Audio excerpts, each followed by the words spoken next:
राधे राधे। जय श्री कृष्णा। बाके बिहारी लाल की जय। आप सभी भक्तों को मेरा प्रणाम। लड्डू गोपाल की कृपा आप सब पर बनी रहे। भक्तों, जब एक भक्त उदास होता है, उसे कोई रास्ता नजर नहीं आता, हर जगह निराशा ही भक्त के हाथ लगती है, तब स्वयं वह प्रभु की शरण में जाता है और हमारे बाल गोपाल उसके दोस्त बनकर, भाई बनकर या किसी भी रूप में दौड़े दौड़े आकर अपने भक्त के पास उसकी सहायता करते हैं।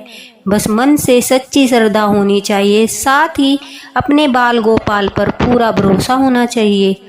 कुछ लोग तो ऐसे भी हैं जो बोलते हैं और कमेंट करते हैं कि क्या कलयुग में भी ऐसा कुछ होता है, यह सब कहानियां हैं।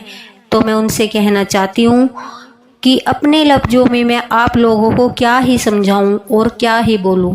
आप लोग एक बार सच्चे मन से, सच्चे भाव से और लगन से बाके बिहारी जी की सेवा करके देखो, तुम्हें स्वयं ही पता चल जाएगा। जहाँ आस्था होती है, जहाँ विश्वास होता है, लड्डू गोपाल इस धरती पर कलयुग में भी विराजमान होते हैं और वे कई रूपों में विराजमान होते हैं। कहीं वह भाई बनकर रक्षा करते हैं तो कहीं वह सखा बनकर हमारी सहायता करते हैं। भक्तों, आज की सत्य घटना आपके दिल को छू लेने वाली है कि कैसे एक माँ अपने 5 साल के बीमार बेटे को लेकर इधर उधर भटकती रही। न तो किसी रिश्तेदार ने आगे बढ़कर उसकी हेल्प की और न ही घर वालों ने, लेकिन हमारे छोटे से नन्हे से बाल गोपाल, लड्डू गोपाल न जाने किस रूप में आकर अपने भक्त की भक्ति की लाज रखी और उसकी मदद की। यह घटना उत्तराखंड देहरादून में रहने वाली कविता जी ने हमारे साथ शेयर किया है। कविता जी कहती है, जब यह घटना आप लोगों को पता चलेगी तो आप भी अपनी आंखों से आंसू नहीं रोक पाओगे। कविता कहती है कि वह उत्तर प्रदेश के एक छोटे से गांव में रहती है। उनके पति और कविता जी कॉलेज में एक साथ पढ़ते थे। दोनों अच्छे दोस्त बन गए। पता नहीं दोस्ती कब प्यार में बदली और दोनों ने शादी करने का फैसला किया। लेकिन जब कविता ने अपने घर में बात की तो उनके मम्मी पापा ने मना कर दिया। कविता जी कहती है कि मेरे पति ने भी अपने घर में बात की, लेकिन उनके घर वालों ने भी साफ इनकार कर दिया, क्योंकि वह राजपूत थे और कविता जी एक ब्राह्मण परिवार की कन्या थी। उन दोनों परिवारों का तालमेल नहीं हो रहा था। दीपक के पापा का बड़ा कारोबार था, जबकि कविता जी के पापा एक छोटी सी परचून की दुकान चलाते थे। कविता जी कहती है, दीपक शादी की जिद पर अड़ रहे थे और हम दोनों ने लव मैरिज करने का फैसला किया। मेरे ससुराल वालों ने मुझे नहीं अपनाया और मेरे माता पिता ने भी मुझे कह दिया कि तुम हमारे लिए मर चुकी हो। हम दोनों अब शादी करके देहरादून आ गए। दीपक एक कपड़े की शॉप पर काम करने लगा और मैं भी सबके घर में काम करके थोड़े पैसे कमाने लगी। हम दोनों किराए पर रहते थे। मैं जहाँ काम करने जाती थी वहाँ पर आंटी लड्डू गोपाल की सेवा करती थी। जब मैंने पहली बार बाल गोपाल जी के दर्शन किए तो मैं उन पर मोहित हो गई। उनकी छवि देखकर मैं उनकी ओर आकर्षित होने लगी। रोज कोई न कोई बहाना बनाकर मैं मंदिर में उनके दर्शन अवश्य करती थी और उन्हें निहारती रहती थी। आंटी से कहती थी कि आंटी, आपके लड्डू गोपाल, बाल गोपाल कितने सुंदर हैं। मैं भी लड्डू गोपाल की सेवा करना चाहती हूँ। तभी आंटी कहती है कि बेटा, हम तो वृंदावन से लड्डू गोपाल को लाए थे। कुछ दिन पहले ही हमने इनकी सेवा ली है और इनकी लीला देखो, हमारा तो इन्होंने भाग्य ही बदल दिया। यह सुनकर मेरे मन में भी यह आता है कि अगर मैं बाल गोपाल की सेवा सच्चे मन और श्रद्धा से करूँगी तो क्या पता मेरे जीवन में भी सब कुछ ठीक हो जाए, मेरे ससुराल वाले मुझे अपना ले।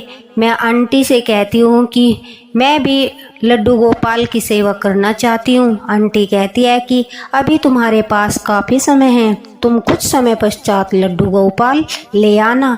जब मैं वृंदावन जाऊंगी तो तुम मेरे साथ चलना। आंटी अपने घर में अकेली रहती थी। अंकल जी जॉब करते थे और उनका बेटा बाहर रहता था। आंटी से मैं सब बातें पूछती रहती थी कि इनको क्या भोग लगाना चाहिए, इनको कैसे नहलाना चाहिए, कैसे लड्डू गोपाल के वस्त्र पहनाने चाहिए। वह मुझे सब बड़े प्यार से बताती थी और कभी कभी मुझे सेवा का मौका भी देती थी। वह हमेशा कहती थी कि जब मैं वृंदावन जाऊंगी तो तुम्हें साथ लेकर जरूर जाऊंगी। आंटी के लड्डू गोपाल इतने प्यारे, इतने मनमोहक थे कि उनसे नजरें ही नहीं हटती थी। कुछ दिन बाद मैं प्रेग्नेंट हो गई और मैंने एक बेटे को जन्म दिया। उस दौरान मैं आंटी के घर काम करने नहीं जा पा रही थी, लेकिन मन ही मन में बाल गोपाल, लड्डू गोपाल का ध्यान करती रहती थी। मैंने उन्हें कभी नहीं छोड़ा, अपने मन में हमेशा उनकी छवि बनाए रखी। अब धीरे धीरे मेरा बेटा बड़ा होता गया तो मैं फिर से उसे लेकर काम पर जाना शुरू कर दिया और पूरे मन से आंटी का काम करती, फिर लड्डू गोपाल जी की सेवा करती थी। और आंटी बताती, खुश होकर कहती कि तुम तो बाल गोपाल की अब सच्ची भक्त बन चुकी हो। अब मेरा बेटा समय चलते चलते 5 साल का हो गया था। हमारे जीवन में एक अत्यंत हिला देने वाली, दिल को दहलाने वाली घटना घटती है। मेरे हस्बैंड का एक्सीडेंट हो जाता है और उसमें उनके दोनों हाथों में चोट लग जाती है। अब मैं किसे बताती हमारे साथ क्या हो रहा है, क्योंकि ना तो ससुराल वाले बात करते थे और ना ही मेरे घर वाले। आंटी मुझे समझाती थी कि लल्ला पर भरोसा रखो, बाल गोपाल पर भरोसा रखो, वह सब ठीक कर देंगे, तुम टेंशन मत लो। लेकिन कहते हैं ना, जब संकट आता है तो चारों तरफ से आता है। मेरे बेटे को भी अचानक से डेंगू हो जाता है और वह बुखार में तड़पने लगता है। दीपक और मैं घबरा जाते हैं कि अब हम क्या करें, कहाँ जाए। माँ बाप ने तो साथ देने से पहले ही मना कर दिया था। अब हम कहाँ जाएंगे, अपने बेटे का इलाज कैसे कराएंगे, क्योंकि हमने जो गलती की थी उसके बाद वे हमें बिल्कुल भी नहीं अपनाएंगे।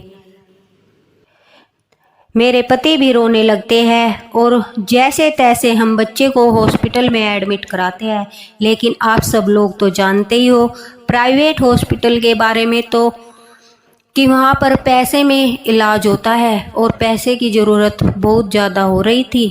गवर्नमेंट हॉस्पिटल में हम बच्चे को नहीं ले जा सकते थे क्योंकि उसकी कंडीशन इतनी ख़राब थी और वहाँ पर भीड़ भी इतनी थी कि कोई सुन ही नहीं रहा था। मेरे बेटे की हालत बिगड़ती जा रही थी। मैं अपने आस पड़ोस से मदद मांगने जाती हूँ कि मेरे पति असहाय है और मेरा बेटा बीमार है, लेकिन कोई आज के ज़माने में बेवजह किसी की हेल्प नहीं करता। दीपक ने अपने मालिक से भी बात की, लेकिन उन्होंने भी यह कहकर फ़ोन काट दिया कि अभी काम हो ही नहीं रहा, मार्केट में पैसा कहाँ से लाए, ऊपर से तुमने पहले से ही एक्स्ट्रा पैसे ले रखे हैं। हमारी मदद करने वाला कोई भी नहीं था।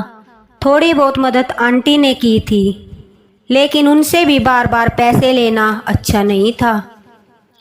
अब हम दोनों बहुत परेशान थे।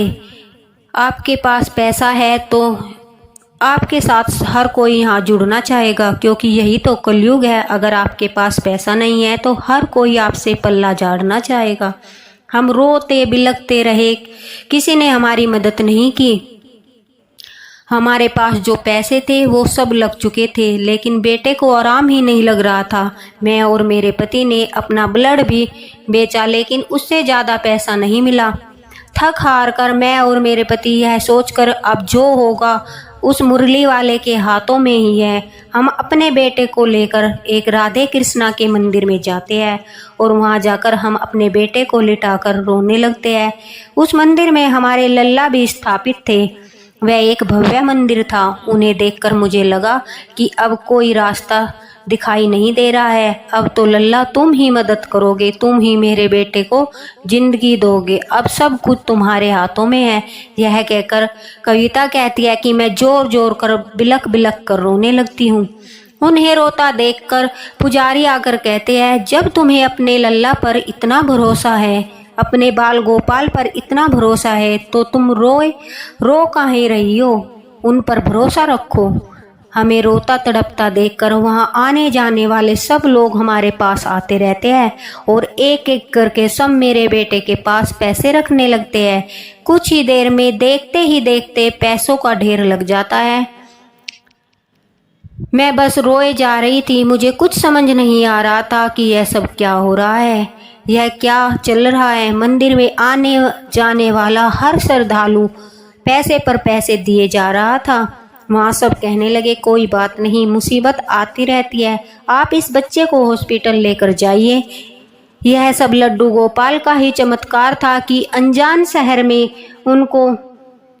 उनको पुकार कर जब हम उनकी शरण में मदद मांगने आए तो उन्होंने बिना देर किए पैसों का ढेर लगा दिया। पुजारी जी कहते हैं, देखो बेटा, जब मन में श्रद्धा और विश्वास हो तो कैसे लल्ला अपने भक्तों की मदद स्वयं करता है। अब हमने अपने बेटे को एक अच्छे हॉस्पिटल में एडमिट कराया। धीरे धीरे उसकी हालत में सुधार होने लगा। मैं रोज उसी मंदिर में आकर बाल गोपाल से प्रार्थना करती, पंडित जी से प्रसाद लेकर जाती और अपने बेटे को खिलाती थी। मैं लल्ला से मिलने रोज आती थी। मेरा बेटा ठीक हो गया था। हमारे पास जो भी मंदिर में धन इकट्ठा हुआ था उसमें से भी धन बच गया था। मैंने घर जाते ही सबसे पहले भक्तों के दिए गए पैसों से बाल गोपाल जी का विग्रह खरीदा और हम दोनों पति पत्नी ने पूरी श्रद्धा भाव से बाल गोपाल जी की सेवा करना शुरू कर दिया। तभी हमारे जीवन में एक और चमत्कार होता है। जब अचानक से एक दिन दरवाजे पर मेरे ससुर जी आते हैं और दीपक उन्हें देखकर चौंक जाता है। तभी वह दीपक को गले लगाकर कहते हैं कि हमने तुम लोगों को माफ़ कर दिया है और तुम्हारी मम्मी तुम्हें याद करके हमेशा रोती रहती है। मैं तुम दोनों को लेने आया हूँ। हमें तो विश्वास ही नहीं हो रहा था कि लड्डू गोपाल ने कैसे हमारा जीवन ही बदल दिया। मैं और दीपक लड्डू गोपाल और बेटे को लेकर ससुर जी के साथ घर आ जाते हैं। वहां आकर मुझे पूरे सम्मान के साथ मेरी सास, जेठ और जेठानी और ससुर जी ने अपना लिया था। मैं बहुत खुश थी और दीपक भी बहुत खुश थे। हमारे बेटे को भी मेरे ससुर जी और मेरी सास बहुत प्यार कर रहे थे। साथ में वह बाल गोपाल जी को भी उन्होंने अपने हाथों से मंदिर में स्थापित कराया। उसी दिन रात के समय जब मैं सो रही थी, अचानक से मेरे सपने में एक घुंघराले बालों वाला सुंदर मुख मुस्कुराता हुआ बच्चा आता है और कहता है, मैया मैया, अब तो आप खुश हो ना, आपका बेटा भी ठीक हो गया है और आप अपने घर भी आ गई हो। तभी मुझे पता चल जाता है कि यह कोई और नहीं बल्कि मेरे लड्डू गोपाल बाल गोपाल है। नटखट शाम ही है जो यह सब कुछ लीला कर रहे हैं। मैं सारी बातें दीपक को बताती हूँ, वह भी रोने लगते हैं। कहते हैं कि हमारे पास तो श्रद्धा और विश्वास के सिवाय कुछ न था। देखो कैसे बाके बिहारी ने बाल गोपाल ने हमारी सारी मुश्किलें दूर कर दी। कविता और दीपक कहते हैं, जो चमत्कार हमारे साथ बाल गोपाल लड्डू गोपाल ने किया है उसके बाद तो पूरा जीवन उनको समर्पण कर दे तो भी कम है। हम बाल गोपाल को पाकर धन्य है कि उन्होंने हमें अपनी सेवा का मौका दिया। तो देखो भक्तों, कलयुग में भी जो लोग कहते हैं कि भगवान नहीं आते, कैसे उन्होंने कविता और दीपक के जीवन की सारी परेशानियां दूर कर दी और उन्हें एक खुशहाल जीवन दिया। तो ऐसे नहीं कहते कि भक्ति में शक्ति, यह 100% सत्य है कि भक्ति में शक्ति होती है और जहाँ श्रद्धा और विश्वास होता है वहाँ प्रभु स्वयं आकर अपने भक्तों को दर्शन देते हैं, उनकी परेशानियों को दूर करते हैं और उनके सब संकट हर लेते हैं। हमारे बाल गोपाल लड्डू गोपाल तो इतने दया निधान हैं कि वह अपने भक्तों को दुखी देख ही नहीं सकते। वह हमेशा अपने भक्तों के साथ लीलाएं करते हैं, उनके जीवन में चमत्कार करते हैं और जिस घर में बाल गोपाल विराजमान होते हैं उस घर की हमेशा वे रक्षा करते हैं। तो इसी के साथ बोलिए, बाके बिहारी लाल की जय, लड्डू गोपाल की जय, राधे राधे।